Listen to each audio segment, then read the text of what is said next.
Donald Trump ने लंबे समय से इजराइल की आयरन डोम जैसी मिसाइल डिफेंस सिस्टम की इच्छा जताई है। चुनाव प्रचार में मैंने अमेरिकी जनता से वादा किया था कि मैं हमारे देश को विदेशी मिसाइल हमले के खतरे से बचाने के लिए एक आधुनिक मिसाइल रक्षा कवच बनाऊंगा।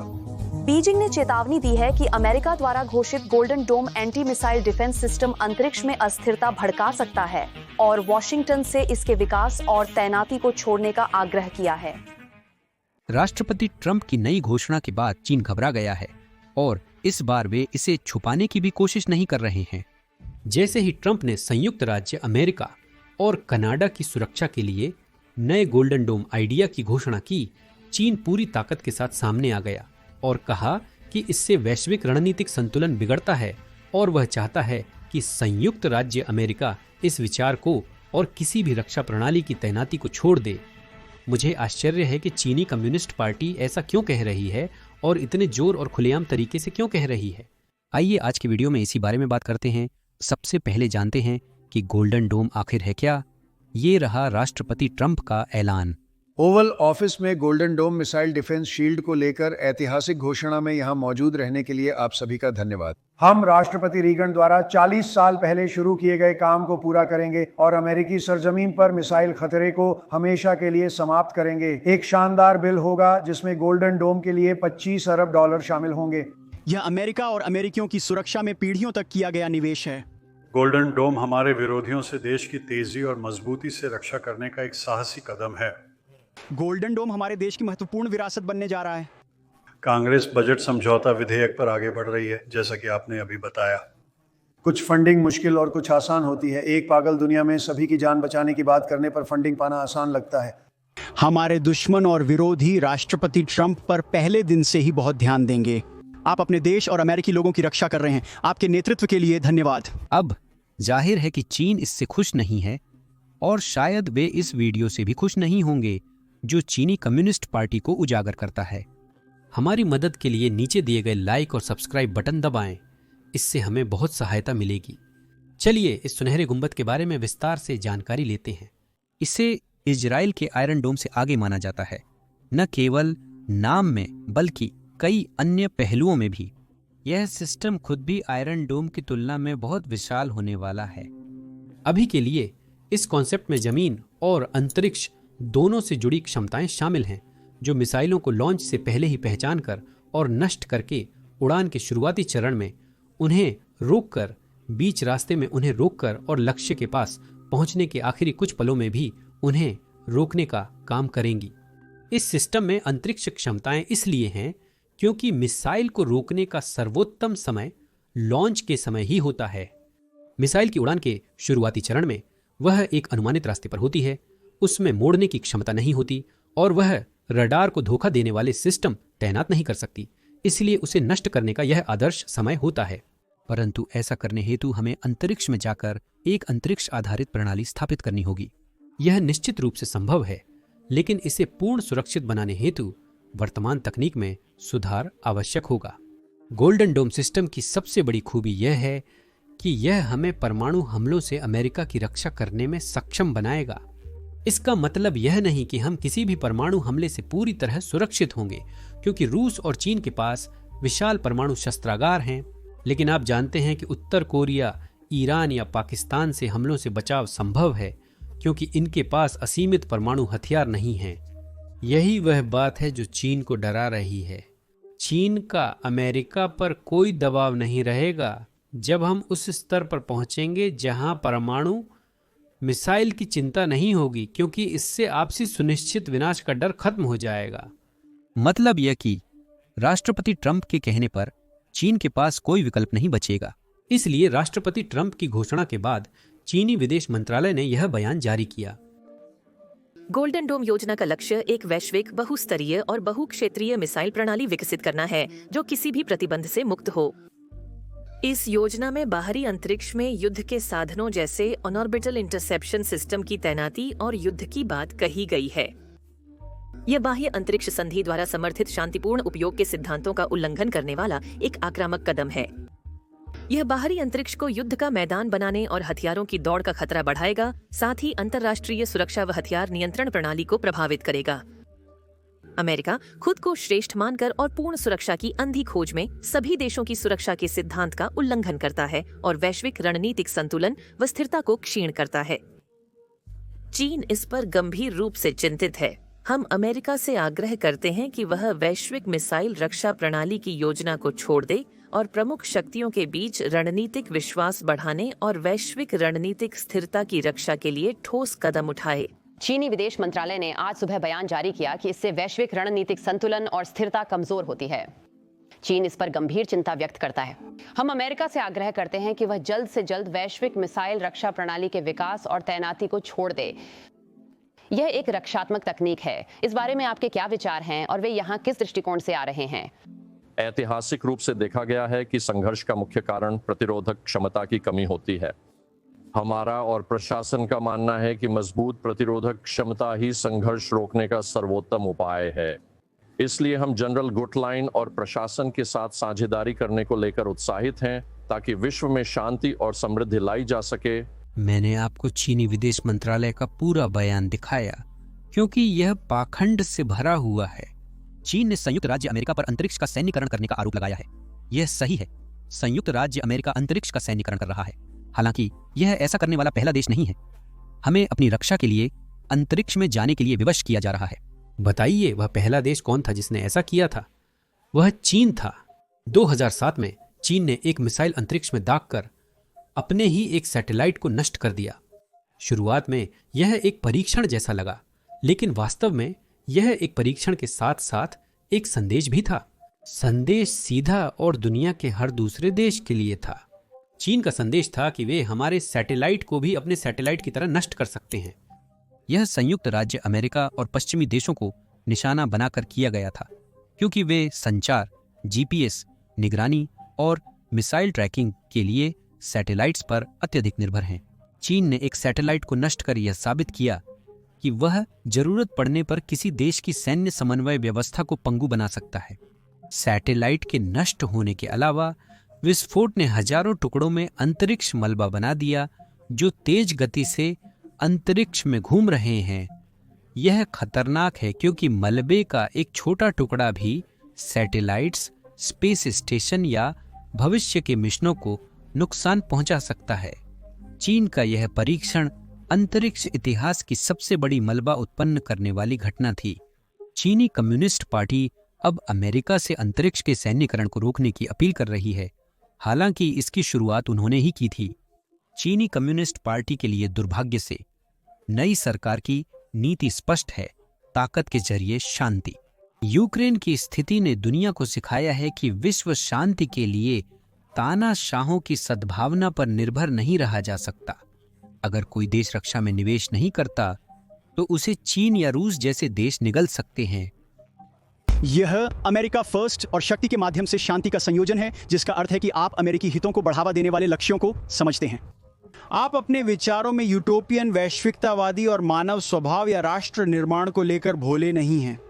ये वैश्विकतावादी विचार की सैन्य हस्तक्षेप से पूरा समाज बदला जा सकता है, जैसा कि आपने देखा है। मैंने इसे इराक और अफगानिस्तान में जिया है और फिर आप इसके परिणाम देखते हैं। हमने ये फिल्म पहले भी देखी है, हम इसे फिर से नहीं देखेंगे। हूथी अभियान का ऑपरेशन रफ राइडर एक उदाहरण है।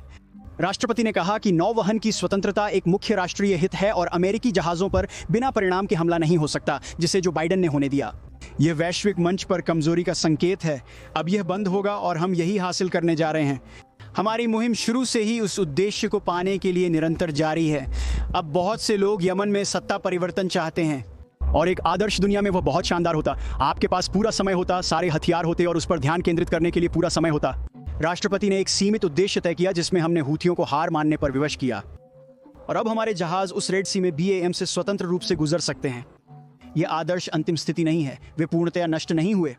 हमें ईरान और चीन जैसी अन्य महत्वपूर्ण चीजों पर भी ध्यान देना होगा। यदि हम यमन में शासन परिवर्तन के लिए अपना सारा समय और प्रयास लगाते हैं तो हम अपने प्रमुख हितों की अनदेखी करेंगे। तो बार बार हम उसी चीज पर ध्यान केंद्रित कर रहे हैं जो अमेरिकी हितों को आगे बढ़ाने में सबसे ज्यादा मायने रखती है और राष्ट्रपति ट्रंप रास्ता दिखा रहे हैं। अब आइए चीनी बयान में दूसरे बिंदु के बारे में बात करते हैं। चीन का मानना है कि ऐसा करने से हथियारों की होड़ शुरू हो सकती है, जिससे विश्व और अधिक असुरक्षित हो जाएगा। लेकिन असलियत में हथियारों की दौड़ शुरू करने वाला अमेरिका नहीं है, असल में ये चीन है।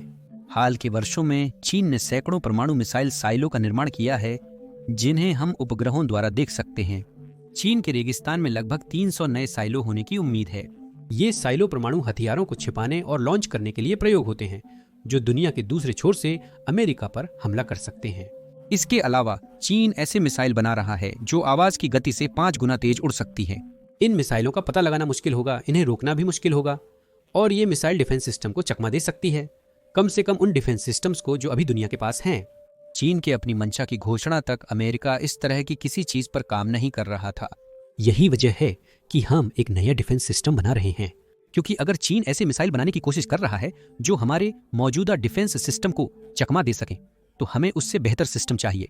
हमें अमेरिकी नागरिकों की सुरक्षा के लिए बेहतर तरीका चाहिए। और बात यहीं खत्म नहीं होती। चीन दुनिया की सबसे बड़ी नौसेना भी बना रहा है, जहाजों की संख्या के हिसाब से। वे एयरक्राफ्ट कैरियर, नए सबमरीन और यहां तक कि ड्रोन मदरशिप भी जोड़ रहे हैं। यह है उस मदरशिप का 3 डायमेंशनल विजुअल जिसका चीन ने ऐलान किया था ठीक 3 दिन पहले, जब राष्ट्रपति ट्रंप ने गोल्डन डोम का ऐलान किया।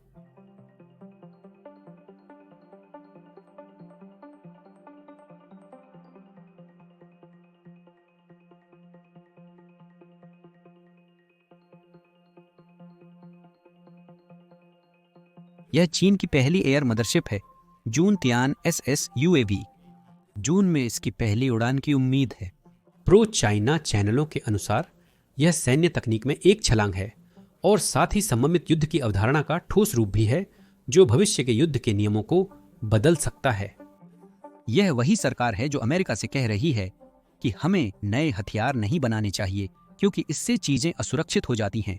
इस बीच वे नए असममित युद्ध हथियार विकसित करने का प्रयास कर रहे हैं, जो उन्हें युद्ध में लाभ दे सकते हैं। यह किसी ऐसे व्यक्ति की तरह है जो हथियार न लाने की बात करता हो, पर खुद अपनी पीठ पीछे तलवार छिपाए हो। चीनी मीडिया के अनुसार इस मदरशिप की रेंज 7000 किलोमीटर है, या लगभग 4500 मील, 12 घंटे की सहन शक्ति है, और यह 15000 मीटर की ऊंचाई पर उड़ सकती है। इसे पीपुल्स लिबरेशन आर्मी के लिए एक फोर्स मल्टीप्लायर के रूप में बेचा जा रहा है। इस लेबल का मुख्य कारण है कि यह एक साथ 100 कामिकाजे ड्रोन लॉन्च कर सकता है, जैसा कि हमने अभी वीडियो में देखा। समस्या यह है कि यह वीडियो एक 3D एनिमेशन है। कोई भी इस तरह का एनिमेशन बना सकता है, और चीनी मीडिया द्वारा जारी की गई जानकारी के आधार पर ऐसा लगता है कि यह मदरशिप दिखावे के लिए है, असलियत में नहीं। आइए बात करते हैं 100 कामिकाजे ड्रोन की। चीन का दावा है कि ये ड्रोन ईरानी शाहिद ड्रोन पर आधारित हैं, लेकिन इनकी रेंज शाहिद जितनी नहीं है, जो करीब 2000 किमी है। इसका अर्थ है कि मदरशिप को ड्रोन लॉन्च करने हेतु शत्रु सीमा के भीतर गहराई तक जाना होगा। इसका अर्थ है कि मदरशिप कितनी भी ऊंचाई पर उड़े, वह आधुनिक एयर डिफेंस को धोखा नहीं दे पाएगी। यह एक कारण हो सकता है कि चीन गोल्डन डोम की घोषणा से खुश नहीं है, जो चीनी मदरशिप के प्रचार वीडियो के कुछ दिनों बाद आई। यहाँ तक कि हमारे पास रक्षा सचिव पीट हेग्सेथ भी हैं, जो हाल ही में अपने इंटरव्यू में इस बारे में बात कर रहे हैं। मिस्टर सेक्रेटरी, पिछले कुछ दिनों में एक वीडियो आया था जिसमें एक चीनी मदरशिप प्रोटोटाइप दिखाया गया था, जिसमें ड्रोन इस मदरशिप से लॉन्च किए जा सकते हैं। हमें झांत है कि चीन कितना सैन्य खर्च कर रहा है और सैनिकों के लिए कितना समर्पित है, जबकि अमेरिका इसकी तुलना में क्या कर रहा है। घर पर देख रहे दर्शक इन आंकड़ों में से कुछ देख सकते हैं। हमारे पास 1.3 मिलियन सक्रिय सैनिक हैं, उनके पास 2 मिलियन सैनिक हैं। हमारे पास 219 और उनके पास 234 युद्धपोत हैं। हमारे पास संयुक्त राज्य अमेरिका से अधिक परमाणु हथियार हैं। आप और मैं कई साल साथ रहे हैं। आपने पेंटागन के युद्ध अभ्यासों का जिक्र किया, जो दिखाते हैं कि चीन के खिलाफ युद्ध कैसा होगा। विल, हमारा काम आगे बढ़ते रहना है, इसलिए हम यहाँ हैं। हम कम्युनिस्ट चीनियों के सामने कुछ नहीं छोड़ते। हम हर स्तर पर उनके लिए मुश्किलें पैदा कर रहे हैं। मैं आज कई बैठकों में था जहां इन विभिन्न परिस्थितियों पर चर्चा हुई। हम पूरी तरह से केंद्रित हैं और हम यहाँ बिल्कुल भी ये नहीं बताएंगे कि हमारे पास कौन सी क्षमताएं हैं या नहीं हैं। इस इमारत में आने पर हम सीखते हैं कि हम हर संभावित स्थिति के लिए कैसे योजना बना रहे हैं जो चीन करना चाहेगा। उन्हें अपनी रणनीति में हमारी तकनीकी बढ़त के आधार पर हमारे कदमों को ज्यादा महत्व देना होगा, बजाय उनके बारे में सोचने के। उन्हें उम्मीद है कि भविष्य में परिस्थितियां बदलेंगी, लेकिन यह हमारा काम है। प्राथमिकता और दिशा बदलने का एक पहलू यह है कि पुरानी लड़ाई जारी रखना आसान होता है।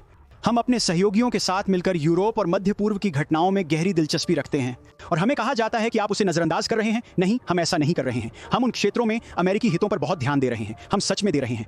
साथ ही हम असल समय में इंडो पैसिफिक क्षेत्र पर ध्यान केंद्रित कर रहे हैं। ये मेरी पहली यात्रा और हमारे बजट में भी परिलक्षित होगा।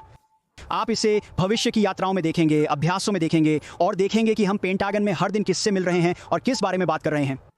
हम कम्युनिस्ट चीन के इरादे और क्षमताएं समझते हैं और भविष्य में ऐसी सेना बना रहे हैं जो संघर्ष को रोक सके। हम संघर्ष नहीं चाहते। अमेरिकी सेना और चीन तथा रूस की सेनाओं के बीच यही मुख्य अंतर है। वे नई तकनीकी प्रगति के बारे में डींग मारना पसंद करते हैं क्योंकि वह मानते हैं कि दुश्मन को डराकर झुकाने से उन्हें बड़ी बढ़त मिलेगी। दूसरी ओर अमेरिकी सेना नए हथियारों या तकनीकी प्रगति का प्रचार पसंद नहीं करती ताकि वह जानकारी दुश्मन तक न पहुंचे। हम युद्ध में इसका इस्तेमाल कर दुश्मन को चौंकाना पसंद करेंगे बजाय प्रचार वीडियो बनाने के। यही कारण है कि जब भी रूसी या चीनी सेना नए हथियारों का वीडियो जारी करती है तो कई लोग घबरा जाते हैं। यही उनका पूरा उद्देश्य है। वे यही प्रभाव डालना चाहते हैं। ये देश प्रचार पर बने हैं और इन्हें प्रचार फैलाना बहुत पसंद है। याद रखिए, माओ का प्रसिद्ध कथन था कि कम्युनिस्ट पार्टी एक हाथ में बंदूक और दूसरे में प्रचार पत्रक लेकर दुश्मन को हरा सकती है। यही आज सोशल मीडिया पर चीनी कम्युनिस्ट पार्टी के बॉट अकाउंट्स और डोरशन बॉट अकाउंट्स के साथ हो रहा है। इसीलिए कृपया नीचे दिए लाइक और सब्सक्राइब बटन दबाएं ताकि हम चीनी प्रचार का मुकाबला कर सकें। यह वही प्रचार रणनीति है जिसे हमने अपने पॉडकास्ट में पूर्व नेवी सील चक फार के साथ विस्तार से चर्चा की थी।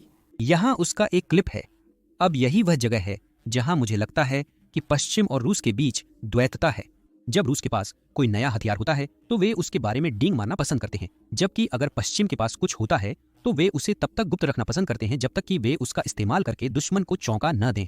लेकिन क्या हमें पता है, क्या हमारे पास कोई जानकारी है कि संयुक्त राज्य अमेरिका के पास ऐसा कुछ है? संयुक्त राज्य अमेरिका के पास भी ऐसी चीजें हैं जो आर्सेनिक की तरह काम कर सकती हैं और वे यह पानी के नीचे से भी कर सकते हैं।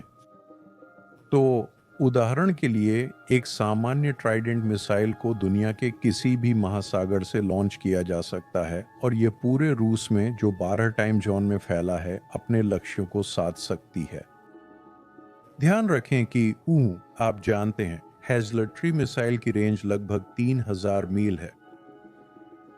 यह ट्राइडेंट मिसाइल की रेंज का सिर्फ एक हिस्सा है जिसकी मैं विस्तार में नहीं जाऊंगा।